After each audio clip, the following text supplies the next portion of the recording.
এক বুক জলে দাঁড়িয়ে হরিপদ হাতের শিঁকটা দিয়ে কি যেন খুঁজছে। হরিপদ একজন ঢাকি, তাই ওকে অনেকেই চেনে। মাঝে মাঝে হরিপদ চিৎকার করছে, দুগ্গা দুগ্গা বলে। রিলিফের নৌকোর লগি ঠেলে হরিপদর কাছে গেলাম। ওকে কিছু বলার আগেই ও আমায় বলল, বাবু দুর্গাকে দেখেছেন? আমি হেসে ফেললাম। ওকে বললাম, দুর্গা তো এখন কলকাতার প্যান্ডেলে প্যান্ডেলে। হরিপদ অবাক চোখে আমার দিকে তাকালো, তারপর বলল, দুর্গা তো আমাকে ছেড়ে একা কলকাতায় যাবে না।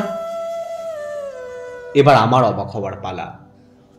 ওকে বললাম, তুমি কার কথা বলছো? হরিপদ বলল, আমার 10 বছরের মেয়ে দুর্গা। বাবু মা দুর্গার মতো দেখতে। ষষ্ঠীতে ওর জন্ম, তাই ওর নাম রেখেছি দুর্গা। ওর কলকাতার দুর্গা দেখার বড় স্বাদ। ওকে নিয়েই যেতাম কলকাতায়, কিন্তু জলে আমার সব ভেসেছে। ঘর ভেসেছে, ঢাক ভেসেছে, দুর্গা কোথাও ভেসে গেছে। আচ্ছা, আপনারা কি মা দুর্গার মতো দেখতে কাউকে দেখেছেন? চুপ করে আছি। হরিপদ এক বুক জলে শিক নাড়তে নাড়তে চলে গেল।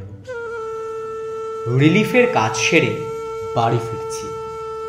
আলোর বন্যায় মা হাসতে হাসতে এসেছেন এই শহরের বুকে। হরিপদর দুর্গা ভাসতে ভাসতে কোথায় গেল কে জানে।